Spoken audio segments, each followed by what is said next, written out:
He bought a paternity test right after our baby was born, but what I did next left everyone shocked, including him and his entire family. My boyfriend and I had our baby 3 weeks ago. I'm 25, he's 29. We'd been together for 3 years before our son was born, and I guess I thought I knew him. I really did. We weren't perfect. No one is, but I thought we were solid. He always held my hand in public. He rubbed my back when I got sick in the first trimester. He painted the nursery yellow because I couldn't decide between green or blue. He'd leave little sticky notes around the apartment when I was on bed rest, just goofy little reminders that he loved me. For a long time, I held on to those notes like lifelines. I still have a drawer full of them, and I don't know what to do with them now. Our baby looks exactly like him. Weirdly so. Same dimple in the chin, same pouty bottom lip, same exact shape of his tiny nose. It was almost funny how similar they looked. Nurses even commented on it. So you can imagine my confusion when, 5 days after we brought our son home from the hospital, I walked into the kitchen and found a paternity test on the table, still in its little plastic drugstore bag. At first, I didn't say anything. I actually laughed a little because I thought maybe it was a joke. But the bag was torn open, and the receipt was shoved inside. Dated that morning. He bought it when he said he was going out to grab more diapers. I waited until after I put the baby down to ask him. I remember my heart felt heavy, like it had sunk into my stomach, but I kept my voice light. "Hey," I said, "why is there a paternity test on the kitchen table?" He didn't look surprised. He didn't even pretend to be. He just said, "I needed peace of mind." Peace of mind. Like I was some kind of risk. Like I'd been lying in wait, plotting to hand off a baby that wasn't his. Like he hadn't watched me fall asleep on our bathroom floor night after night when I was so sick I couldn't even stand. Like he hadn't been the one to carry me out of the car when my water broke in the parking lot. I stood there holding my stomach like it was still protecting something, like it could shield me from the fact that the man I trusted with my body, my baby, my life, looked me in the eye and told me that he had doubts about me that ran so deep he couldn't even talk to me about them before swabbing our newborn's mouth. He said he didn't mean anything by it. He said he just needed to be sure. And when the test came back a few days later, 99.99% match, no surprises, he came into the room smiling, almost beaming, saying we should celebrate. He tried to kiss me. He picked up the baby and did this dumb little dance with him like the weight of the world had just lifted off his shoulders. Meanwhile, I was in the hallway, posting a missing person poster. Not literally. Not a real one. But I couldn't stop staring at this photo I'd taken of us a few months ago, me, him, our hands on my belly. That man in the photo? The one pressing his forehead to mine with this gentle, quiet pride in his face? Where did he go? Where was the version of him who whispered that our baby was the best thing he'd ever helped make? Every day since the test came back, he's been acting like nothing ever happened. He talks about the baby's future. He wants to have a little welcome to the world party. He even tried to invite his mom over, who never liked me and once told me she hoped our baby looked nothing like me. I can't even look at him. I can't stop hearing peace of mind in my head like it's on repeat, like it's tattooed behind my eyelids. I told him the test made me feel like I was being accused of something I didn't do. He said I was being dramatic, that it was just science, and it didn't mean anything about how he felt about me. But it did. It does. It has to, right? It's been 10 days. 10 days since the test came in. 10 days since he started acting like we were living a miracle, while I was living inside a broken question mark. Every night, after the baby's fed and sleeping, I lie on the couch scrolling through the notes he used to leave me. Love you plus our little peanut. You're my safe place. Forever looks good on you. Now I don't know what forever looks like anymore. And I can't stop posting that damn poster. After the test, something inside me shifted. Not all at once. It wasn't like a bomb went off. It was slower than that, like a hairline crack running through glass. Quiet. Almost invisible. Until suddenly, the whole thing just shatters. I've been trying to figure out when it started, this unspoken undercurrent between us. Maybe it was when I caught him reading my old journals during the second trimester. I laughed it off, even though I didn't find it funny. He said he was just curious about who I used to be. Maybe it was when I came back from a grocery run and found him scrolling through my texts, saying the baby monitor app had glitched and he was just trying to figure it out. I remember brushing his hair back and saying, "Don't be silly. What could I even be hiding?" He smiled and kissed my hand. But he didn't answer the question. Or maybe it was earlier than that. A little after I told him I was pregnant, and his first reaction was stunned silence. I chalked it up to shock. It wasn't planned. We'd both been a little careless during one of those giddy, In love weekends where you forget the rest of the world exists. Still, when I showed him the test, I expected something more than just staring. Eventually, he pulled me close and whispered, "I've got you. I've got you." Over and over again until I cried into his chest. He made me feel safe. But now I wonder, was that for me or for himself? Because something's been off ever since. Little things. A friend of his mentioned a girl he used to see back in college, and he got weirdly defensive, like he thought I'd care. I didn't. I don't. But he always had this slight paranoia in his tone when it came to anything about my past. The more I replay things, the more I realize that maybe he didn't trust me from the beginning. Maybe he just hoped he could. And that hope wore thin once the baby got here. He never said it out loud, but I think he was convinced, somewhere deep and dark inside, that I might have cheated. And I keep wondering, why? Was it because I gained too much weight during pregnancy and stopped dressing up around him? Was it because I started turning down sex when my back started to hurt and my ankles swelled like water balloons? Or was it something worse? Maybe it wasn't about me at all. Maybe it was something in him, some fear of not being enough. Some wound from his parents' toxic divorce that never healed. I remember he once told me that his dad refused to sign the birth certificate until a test proved he was actually his son. He laughed when he told me, but not the kind of laugh that makes you warm. The kind that makes you itch. The more I unravel this, the more I feel like I've stepped into someone else's trauma and now I'm choking on it. And the worst part is, I didn't even flinch when I saw the test. That's what's been haunting me. I didn't scream. I didn't cry. I didn't rip the packaging in half or throw it at him. I froze. Like some part of me knew this would happen, that despite everything he ever said to me, there was still a seed of doubt he'd been watering in private. And I'd been so busy making sure the baby was okay, eating right, sleeping on my side, doing prenatal yoga and drinking magnesium smoothies, that I didn't notice the soil under our relationship was drying out. Now, every time I look at my baby's face, I see him. Which should be comforting, right? But it isn't. It's just a mirror now. A mirror he still didn't believe in until a piece of paper told him what his eyes should have seen all along.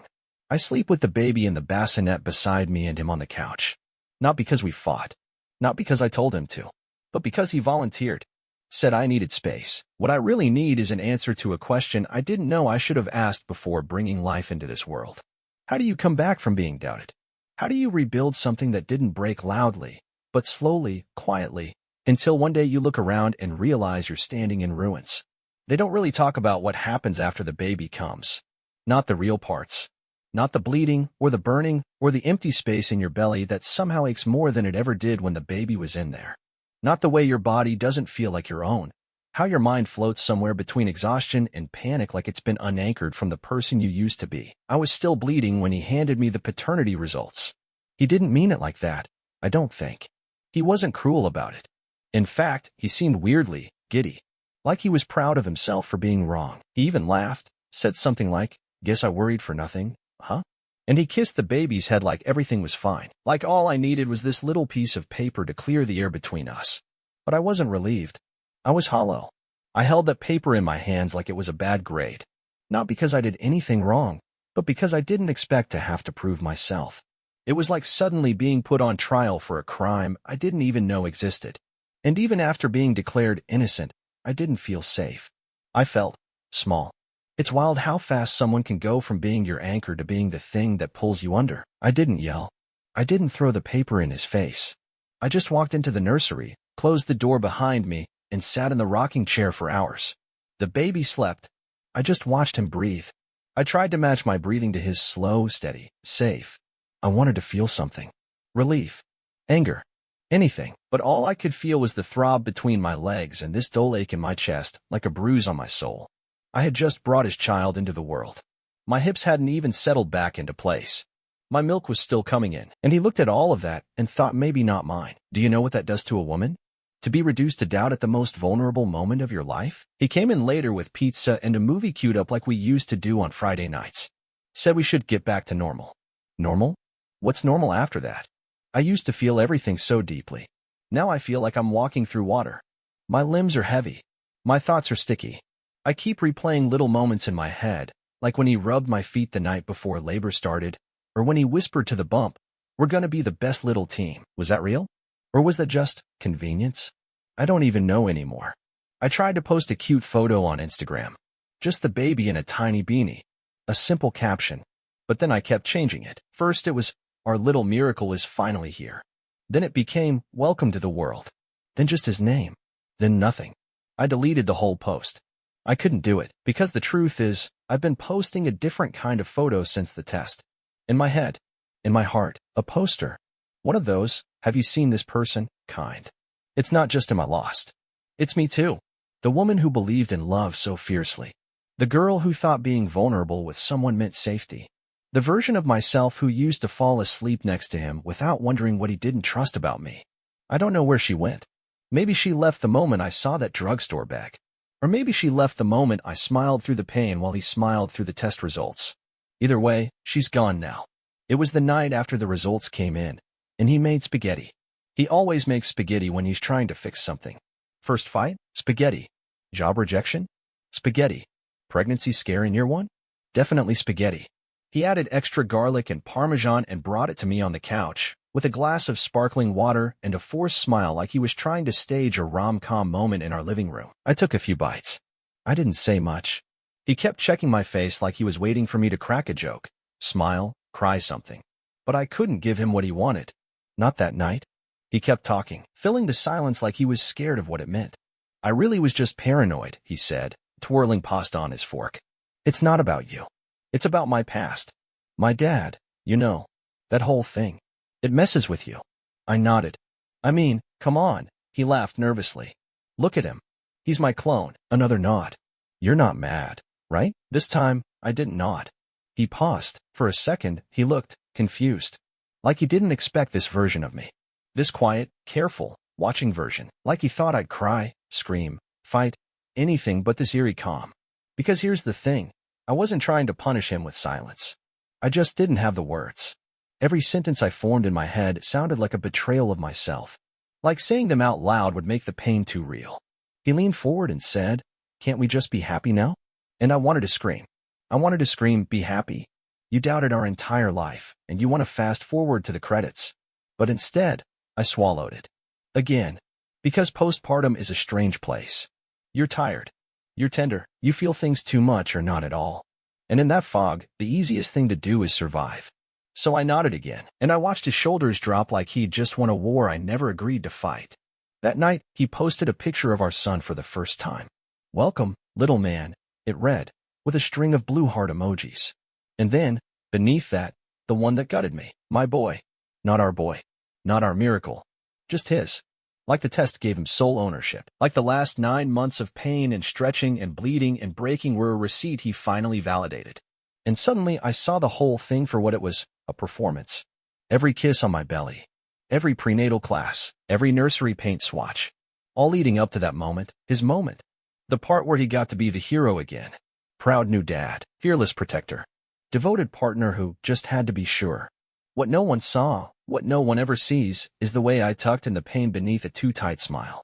The way I excused myself from the dinner table because the pasta suddenly tasted like wet paper and I was choking on the lump in my throat.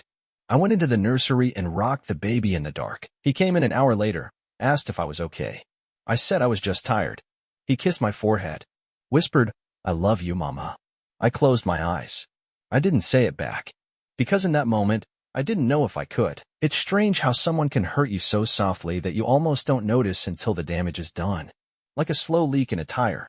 You keep driving, assuming the pressure's fine, until one day you're stranded and wondering how you never saw it coming. That's what this feels like.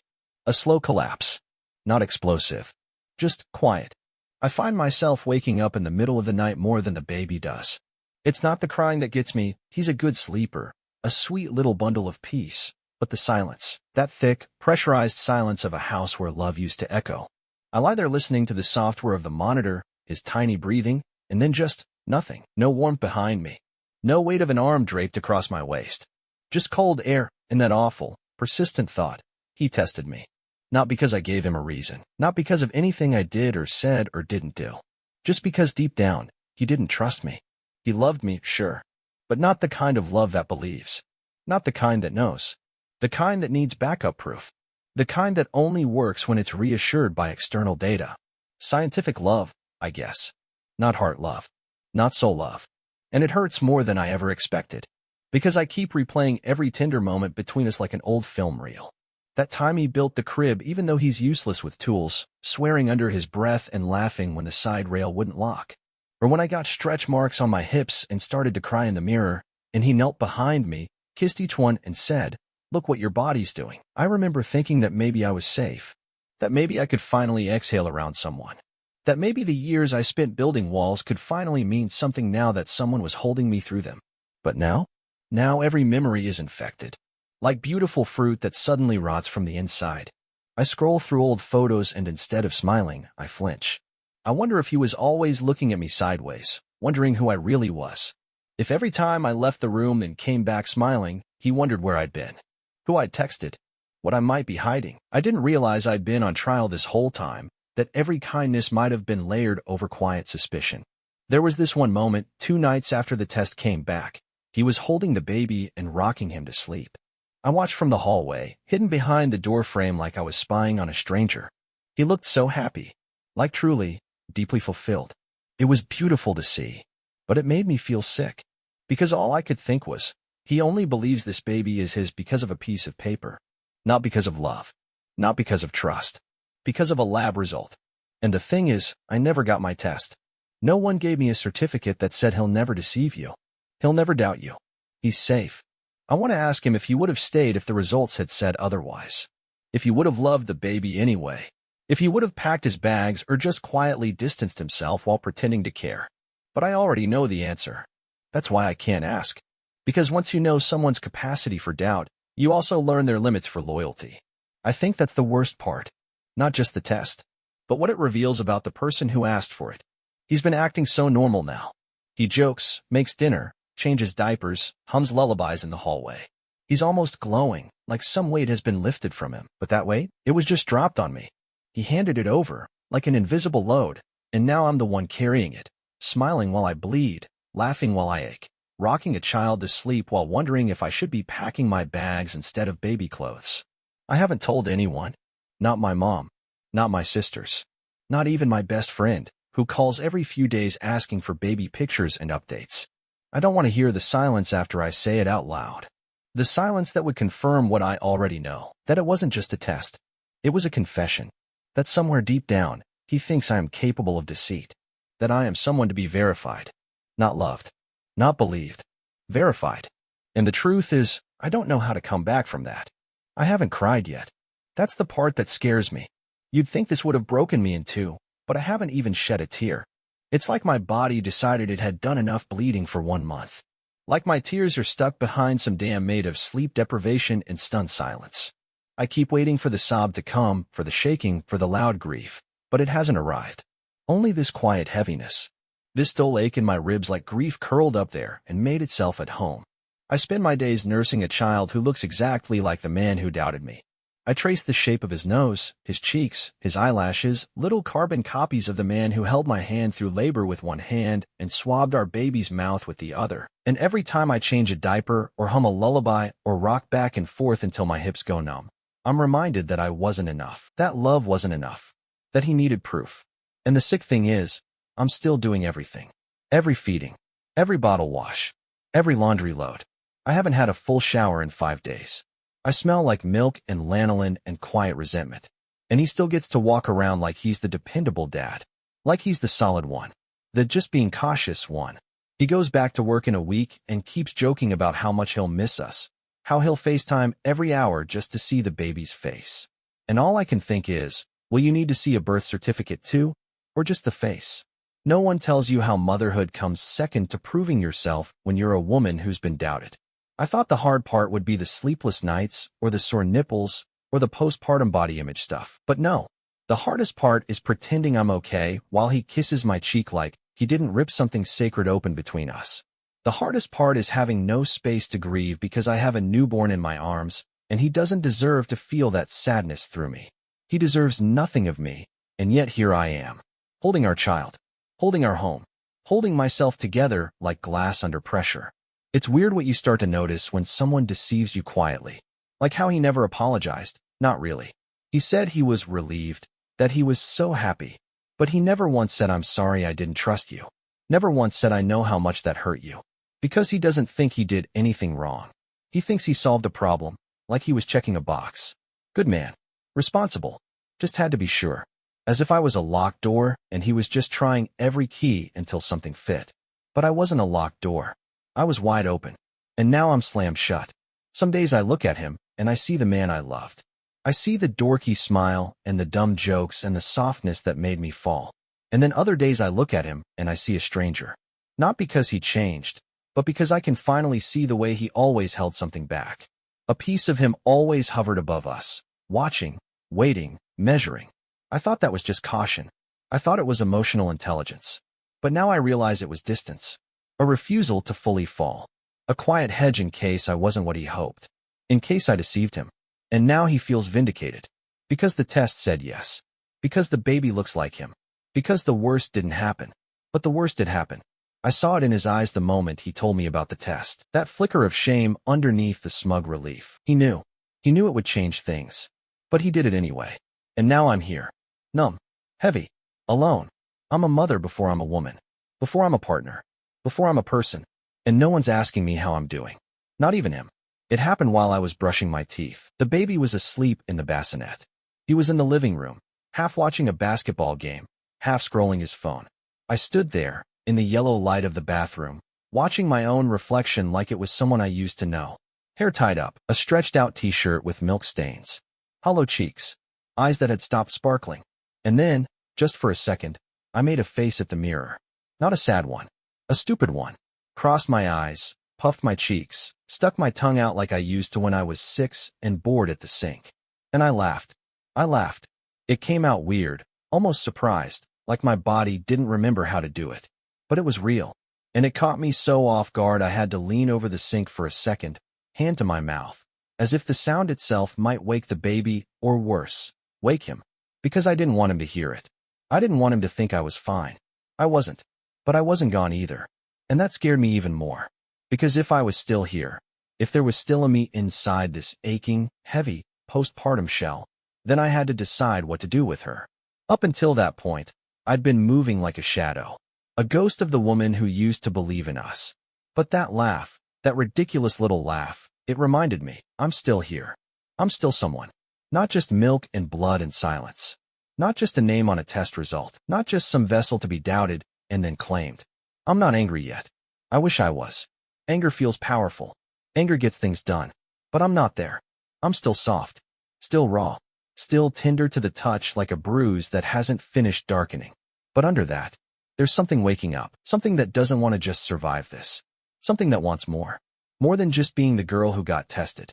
More than being the woman who smiled through betrayal because there was a baby to protect.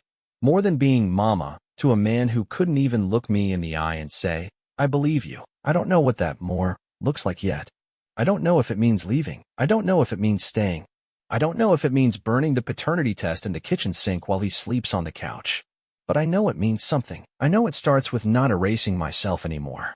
I started small. I changed the sheets. Not for him. For me. I picked the floral ones he doesn't like because they smell like his aunt's house. I lit a candle even though I barely have the energy to stand. I put on lip balm, mascara. I looked in the mirror and said, hi, just to see if I still recognized the voice.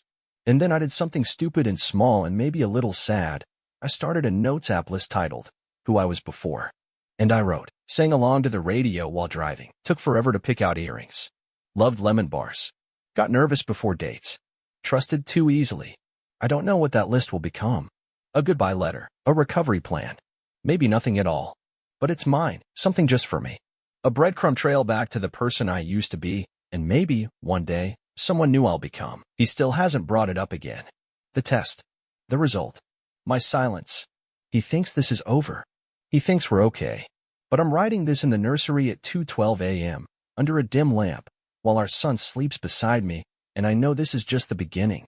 Not of the fight, but of me. It started with a drawer. One I cleared out in the dresser. I didn't make a big deal out of it. Didn't announce it.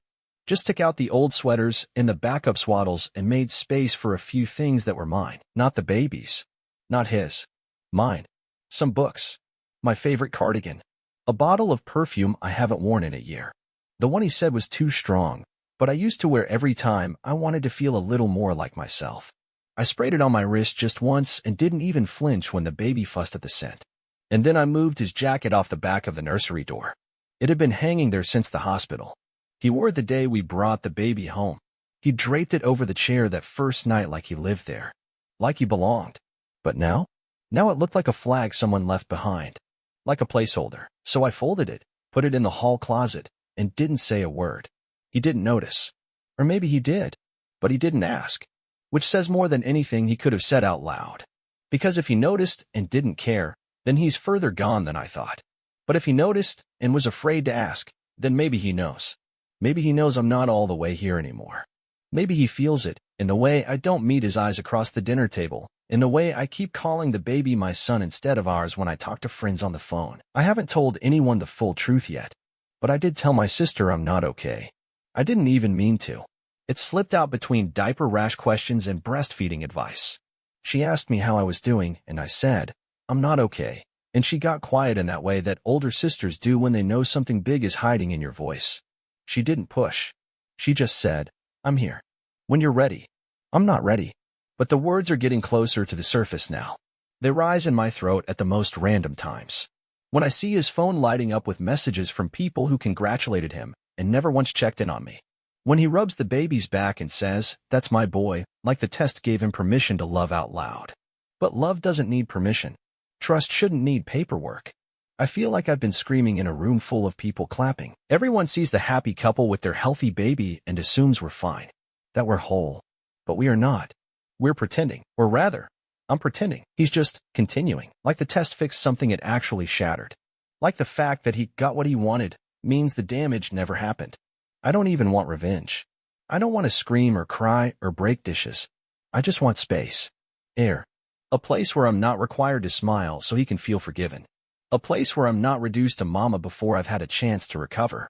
I caught myself today imagining what it would be like to raise the baby alone, not out of spite, but peace.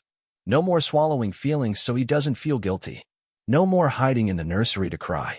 No more pretending that trust can be rebuilt with takeout and forehead kisses. Just me and my son. Quiet mornings. Lemon bars. The cardigan I forgot I loved. The music I haven't played in weeks. A room with a dresser that smells like my perfume and not his jacket. A room without his name in it. And for the first time in weeks, that thought didn't feel scary. It felt like air. I didn't plan to say it. It just came out. It was a Tuesday. The kind of day that starts with spit up on your shirt and ends with you staring at a cold cup of coffee you never got to drink. The baby had finally fallen asleep after what felt like hours of rocking, and I stood in the kitchen, barefoot, holding my shoulders like they might fall off if I didn't. He walked in with a small bouquet. Daisy's my favorite. Just thought you deserved a little something, he said. His smile was warm, soft, the kind of smile that used to make me melt. But I didn't melt. I didn't even reach for the flowers. I just looked at him and said, you didn't believe me. That was it. No anger. No accusations. Just a sentence. A fact. And it landed like glass shattering in a quiet room. He blinked, the smile faltering. What? You didn't believe me, I said again, and I could feel something unraveling in the air between us. Something tight that had been holding this illusion together. You looked at everything we'd built, everything we went through together, and you still needed proof. He opened his mouth, then closed it. He sat down at the table, like his legs forgot how to hold him up. I needed to know. I thought it would make things easier. It made them worse, I whispered. And suddenly, it all poured out.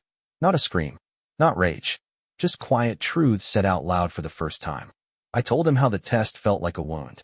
How I sat in the dark for nights wondering what part of me made him think I was capable of deceit.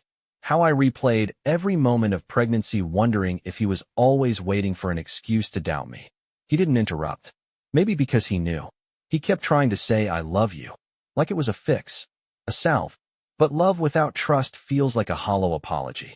Like saying, I care, while holding a weapon behind your back. He said it 3 times. I didn't say it back. And the strangest thing happened. I didn't feel guilty about it. I felt free. Not in the dramatic, walk out the door kind of way. But in the quiet, I don't have to keep explaining myself to you anymore kind of way. I didn't have to smile through it. I didn't have to cushion the truth for his comfort. I didn't know him the softness he never gave me when I needed it most. Later that night, I packed a small bag. Just in case. Not because I was ready to leave, but because I wanted the option. The choice. I folded a few onesies, a blanket, the baby wrap. I tucked my toothbrush in the side pocket like it was nothing, like it didn't mean everything. Like I hadn't spent weeks waiting for him to notice me pulling away. He still hasn't said much. We coexist now. Feedings, diaper changes, small talk about sleep schedules. But he feels it. I know he does. He keeps hovering near me, reaching for my hand like muscle memory, and I keep pulling away without thinking. Because something's different now. Not loud. Not cruel. Just done. I don't need an apology anymore. I need peace. I need to wake up and not wonder if I'm being doubted. I need to raise my son in a home where no woman's word needs validation from a test strip and a lab report. I need a life that doesn't require me to shrink myself to be palatable. And I think I'm getting closer. I left on a Thursday. No dramatic exit. No yelling. No packed car in the driveway or suitcases tumbling downstairs. Just me. A baby carrier. A soft bag. And one final look at the space that used to feel like home. He was at work. I waited until I heard the door click shut behind him, and then I moved. Not in a rush. Not panicked. Just steady. Like I'd already done it 100 times in my head. I fed the baby. I changed him. I kissed his forehead and whispered, "We're going to be okay." And I meant it. For the first time in weeks, I meant it. I didn't leave a note. I didn't know him a letter. I'd said everything I needed to say, and the rest was silence. The kind that fills a room when you stop trying to fix what was never whole. I walked out with nothing but the essentials. No wedding photos. No keepsakes. Not even the paternity results that still sat tucked behind the microwave, half crumpled, like they'd been forgotten. But I hadn't forgotten. I would never forget. Not the moment he chose suspicion over trust. Not the way he danced in the living room when the test said yes, and I was still bleeding. Not the way I stared at my own face in the bathroom mirror and didn't recognize the girl who used to believe in love like it was air. I didn't leave because I hated him. I left because I couldn't hate myself for staying. Because I deserved to love my son without bitterness in my chest. Because I deserved to trust myself again. To believe that I was good and loyal and enough without having to prove it. My sister met me 2 towns over. She cried. I didn't. She wrapped me in a blanket and made tea and told me I could stay as long as I needed. The baby slept through the whole drive. It was raining a little. The kind of rain that makes everything smell clean, like starting over. It's been a few weeks now. He's texted, called, asked to talk. I haven't responded yet. Maybe I will. Maybe I won't. There's no dramatic ending here. No confetti. No fireworks. Just peace. Small, sacred, quiet peace. The kind you only find after burning the softest parts of yourself to keep someone else warm. I'm healing now. Not just from the stitches and the soreness, but from the ache of being doubted. From the weight of silence. From the way I kept choosing him when he didn't choose me. If I could tell anyone reading this one thing, it would be this. Love is not love if it requires proof. And trust that has to be tested was never trust at all.